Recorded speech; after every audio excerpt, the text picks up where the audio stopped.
Hello everyone, welcome to our YouTube channel CS Sansar and this is CS Tuti Mahajan.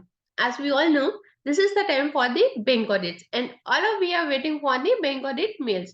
कुछ banks allot कर चुकी हैं, कुछ banks allot कर दी हैं. तो सभी इस समय अगर देखा जाए तो बैंक ऑडिट के ऊपर ही बोल भी रहे हैं. तो मैं भी आज बैंक ऑडिट के ऊपर एक नया अपडेट लेके आई हूँ, but in a different way regarding the empanelment of concurrent audit of Bank of Maharashtra.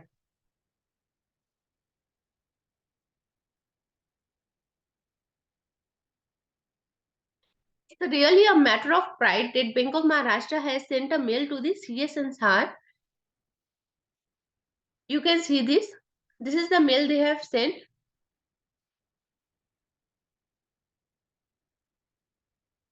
They have sent a mail to the CS Sansar regarding the empanelment of concurrent or revenue auditors for the year 2023-24 so that we can circulate it among the members as much as possible. This is the link. Bank of Maharashtra का concurrent audit in case अगर आपके पास already आपने किया हुआ है तो आप existing उसके ऑडिटर हैं तो आपके पास ये ऊपर का जो लिंक है वहां पे क्लिक करके आप कर सकते हैं, और अगर नहीं न्यू ऑडिटर हो, एग्जिस्टिंग ऑडिटर नहीं हो, तो आप नीचे वाले लिंक के ऊपर कर सकते हो. तो ये लिंक हम आपका यहाँ पे नीचे आपको मेंशन कर देंगे. जैसे आप इस लिंक के ऊपर क्लिक करेंगे तो वहां पे आपके पास आएगा have you already applied for the concurrent और रेवेन्यू ऑडिट फॉर फाइनेंशियल 2023-24. तो यहाँ पे आपको यस या नो करके क्लिक हियर करना है. जब आप इसको क्लिक करेंगे तो आपके पास ये नोटिफिकेशन जो है ये ओपन हो जाएगी. इसके अंदर क्या है, आपको बैंक ऑफ महाराष्ट्र का ये मैं कंडीशंस जो है मैंडेटरी कंडीशंस है, इसको मैं बाद में डिस्कस करती हूँ. अभी इसके अंदर क्या है, जब हमें बैंक ऑफ महाराष्ट्र का ऑडिट कॉन्करेंट ऑडिट जो है अप्लाई करना है तो उस केस में हमें जाना होगा www.bankofmaharashtra.in या फिर डायरेक्ट वो जो हमने लिंक दिया हुआ है वहां पे आप उसको ओपन कर सकते हो. ये वाला जो लिंक है ये ओपन रहेगा आपका 1 अप्रैल 2023 से लेके 4 अप्रैल 2023 तक 5 बजे तक. ठीक है, तो ये क्या है, ये इसका लिंक एक्चुअली इन्होंने लिखा जरूर है 1 अप्रैल, बट इसका लिंक 1 अप्रैल को कल 3 बजे से इन्होंने लिखा है, बट 3 बजे तक हमारे पास कोई इसका लिंक आया नहीं था. लेट ही इनका मेंशन हुआ होगा. तो जैसे ही हमारे पास ये लिंक आया तो उसको हमने रिकॉर्ड कर दिया. यहाँ पर है ऑनलाइन आपको एप्लीकेशन जो है यहाँ पे फाइल करनी है. ऑनलाइन अप्लाई करते हुए आपको अपनी चॉइस की 3 ब्रांचेस जो है वो सिलेक्ट करनी है. इसके अंदर 3 ब्रांचेस आप सिलेक्ट करेंगे एंड देन जब आप इसको सिलेक्ट कर लेंगे तो आपके पास इसका एक्नॉलेजमेंट नंबर जो है वो आ जाएगा, जो भी एप्लीकेशन आपने की सिलेक्ट हो गई. ठीक है, तो ये सारा प्रोसीजर है, यहाँ पे जाके आप अप्लाई कर सकते हैं. अब हम इसकी एक बारी जो मैंडेटरी कंडीशंस हैं वो भी डिस्कस कर लेते हैं. Mandatory conditions for appointment. Mandatory conditions क्या हैं इसके लिए? तो सबसे पहले इसके अंदर क्या है, applicant should be either a partnership or a limited liability partnership or proprietorship firm or a company already in the panel of RBI. ठीक है, तो registration of firm with RBI is mandatory. The category of the audit firm 1 2 3 4 should be mention. तो जब भी आपने यहाँ पे apply करना तो जो भी आपकी कैटेगरी है आरबीआई की वो भी आपने, जो कैटेगरी हमारे पास आती है जब हम एमईएफ को अप्लाई करते हैं तो वो भी हमें यहाँ पे मेंशन करना है.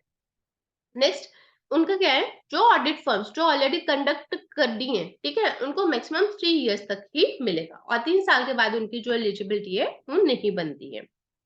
नेक्स्ट वो कह रही है empanelment and allocation of branches to the auditors will be purely the prerogative of the bank. जो आपने अपनी चॉइस दी है उसके बाद जहां पे भी चॉइस के अकॉर्डिंगली मिल जाएगी वहीं पे आपको मिलेगी, बट वो बैंक की डिस्क्रिप्शन के ऊपर ही रहेगा. जिसको भी कॉन्करेंट ऑडिट मिला है वो फर्म सब कॉन्ट्रैक्ट नहीं कर सकती इस असाइनमेंट को. ये इस बैंक की कुछ कंडीशंस है, मतलब मोस्ट ऑफ द बैंक्स की ये कॉन्करेंट ऑडिट जब हम करते हैं तो उसके लिए ये मैंडेटरी कंडीशंस रहती हैं, बट किसी की कुछ कंडीशंस होती है, किसी बैंक की कुछ कंडीशंस है. जो ऑडिटर्स है वो डिस्क्वालीफाई नहीं होने चाहिए. द कंकरेंट ऑडिट फर्म या फिर उसके जो पार्टनर्स और डायरेक्टर्स और उसके जो भी क्लाइंट्स हैं उनके कोई क्रेडिट फैसिलिटीज नहीं होनी चाहिए ऑडिटिव ब्रांच के अंदर. ये तो हमारा स्टेटरी ऑडिट के अंदर भी ये वाला पॉइंट होते हैं कि क्लाइंट्स का आपका जो है वो क्रेडिट फैसिलिटीज वगैरह नहीं होनी चाहिए, जो पार्टनर्स वगैरह है उनकी। नेक्स्ट उसके अंदर क्या है, the firm, any partners, directors of the firm, company, LLP, proprietor should not have statutory audit, credit audit, valuation of fixed or current assets or any other similar assignment with any branch of Bank of Maharashtra. अगर आप इसका concurrent audit apply कर दिया तो उस case में आपके पास bank of Maharashtra का कोई और किसी भी तरह का ऑडिट नहीं होना चाहिए आपके पास। The firm should be having sufficient experience in conducting the audits in banks. जो भी फर्म्स इसके अंदर अप्लाई कर रही है उनके पास सफिशिएंट एक्सपीरियंस होना चाहिए बैंक ऑडिट करने का। The firm should have necessary office setup and adequate personnel to ensure proper deployment and timely completion of the assignments. ठीक है, तो ऑब्वियस सी बात है आपके पास एक प्रॉपर सेटअप होना चाहिए और स्टाफ आपके पास होना चाहिए, तभी आप इसको कॉन्करेंट ऑडिट के असाइनमेंट को कंप्लीट कर पाएंगे। क्योंकि आपको पता है कि आज की डेट में कॉन्करेंट ऑडिट अगर आपको मिलता है तो उस केस में मिनिमम आपको 20 डेज की विजिट जो है वो आपको देनी पड़ती है बैंक के अंदर। तो 20 डेज की विजिट और 4 संडेज 4 या 5 संडेज अगर आ जाते हैं तो डेट मीन्स आपका नियर अबाउट अगर मान के चले तो 5 डेज अ वीक आपका मोटा-मोटा ये हो जाता है कि आपको बैंक के अंदर विजिट देनी पड़ती है। Only one branch will be allotted to the selected firm. तो एक बार में उन्होंने बोला कि एक ही ब्रांच जो है वो अलॉट की जाएगी। Whenever any of the proprietor or partner or director of the audit firm company is related to any of the employees, अगर वो कोई रिलेशन है तो उसको स्पेसिफिकली मेंशन करना होगा आपको एप्लीकेशन के अंदर। The bank has the discretion to consider or reject any of the applications based on any of the RBI government internal guidelines of the bank without assigning any reasons.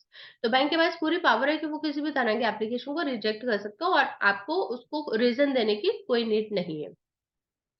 Only the audit firm provisionally selected for empanelment will be communicated through email. अगर कोई पहले provisionally select की जाती है तो उसको ही email के through जो है वो इंटीमेट किया जाएगा, अदरवाइज कोई इंडिविजुअल इंटीमेशन जो है वो सेंड नहीं किया जाता है। The audit firm should give their consent in writing in the prescribed format, agreeing to comply with and bound by the terms and conditions prescribed by the bank after allotment of assignment as a concurrent auditor. जब आपके पास mail आ जाएगी कि आपको ये audit जो है वो allot हो गया है, तो उस केस में जो ऑडिट फर्म को जो भी अलॉट हुआ है वो मेल के थ्रू अपनी कंसेंट जो है वो भेजनी पड़ेगी that the firm is going to accept the audit. The audit firm selected is eligible for reappointment. ठीक है, रीअपॉइंटमेंट हो सकती है बट मैक्सिमम कितने 3 बार के लिए ही रीअपॉइंट जो है वो की जाएगी। The audit firm shall submit the reports in the prescribed format। जो उनका prescribed format है उसी के अंदर उसको सारे के सारे रिपोर्ट्स हैं वो सेंड करनी है, सबमिट करनी है। If selected for empanelment, the audit firm shall submit an undertaking for ensuring compliance of do's and don'ts। जो इनके होते हैं ठीक है, तो वो सारी compliance उनको देनी है। The assignment should be carried out in a professional manner। obvious सी बात है, हमारा तो काम ही है जो भी हम लोग असाइनमेंट पकड़ते हैं उसे हमें प्रोफेशनली कंप्लीट करना है। The firm should execute undertaking of fidelity and secrecy on its letterhead in the format prescribed by the bank at the time of appointment। ये सारे फॉर्मेट्स आपको बैंक की ओर से दिए जाएंगे तो आपको उनको बस एक्सेप्ट करना है।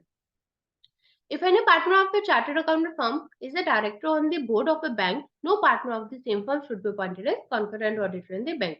अगर वो बैंक के पैनल के ऊपर है, वहां पे बैंक के बोर्ड में बोर्ड ऑफ डायरेक्टर्स हैं, तो उस फर्म को ये concurrent ऑडिट नहीं मिलेगा। दी मंथली और क्वार्टरली फीस जो भी है ठीक है, वो वाली भी अप्रूव जो फीस होगी वही आप लोगों को मिलेगी। तो ये सारी है। और इसके अंदर एक क्या रहता है, इसकी जो फर्स्ट फीस होती है ना, बैंक ऑफ महाराष्ट्र वाले क्या करते हैं, सिक्योरिटी के तौर के ऊपर ना उसको एक रख लेते हैं। तो फर्स्ट फीस जो है वो अपने पास रख लेते हैं, सेकंड मंथ से जो आपकी फीस आती है वो आपके अकाउंट में आएगी। और जो फर्स्ट मंथ की फीस है, जब आपका पूरा ईयर कंप्लीट हो जाएगा तब वो लास्ट मंथ की फीस के साथ आपको फर्स्ट मंथ की फीस देती है। ठीक है, तो वो एक सिक्योरिटी के तौर पे रख लेते हैं कि इनकेस अगर ऑडिटर ने बीच में कभी छोड़ दिया तो उस केस में उनको जब ऑडिट असाइनमेंट दोबारा से चेंज करनी पड़ेगी तो 1 मंथ की पेनल्टी वो लगाते हैं ऑडिटर के ऊपर। तो इसीलिए वो क्या करते हैं, 1 मंथ की फीस जो है रिकवरी बेसिस के ऊपर वो अपने लिए एज अ सिक्योरिटी रख लेते हैं और नेक्स्ट मंथ से आपके अकाउंट में वो डालते जाते हैं। और फर्स्ट मंथ की फीस जो उन्होंने एज अ सिक्योरिटी रखी होती है, जब आपका ऑडिट टर्म कंप्लीट हो जाती है तो उस दौरान आपको वो लास्ट मंथ की फीस के साथ आपको फर्स्ट मंथ की फीस पे पे कर देते हैं। तो ये बैंक ऑडिट इसका आया, कॉन्करेंट ऑडिट आया बैंक ऑफ महाराष्ट्र का। तो इसका बहुत ही लिमिटेड टाइम रहता है, जिस टाइम के लिए ये जो विंडो है वो ओपन रहती है कि आप उसको अप्लाई कर पाए।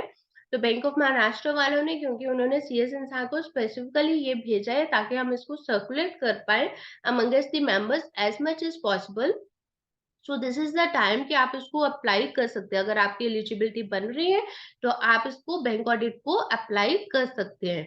तो अगर आपको ये बैंक ऑफ महाराष्ट्र का कॉन्करेंट ऑडिट मिलता है तो डू टेल अस, अगर आपने ये सीएस इंसान के थ्रू ही अप्लाई किया है। So thank you, this is all for the day.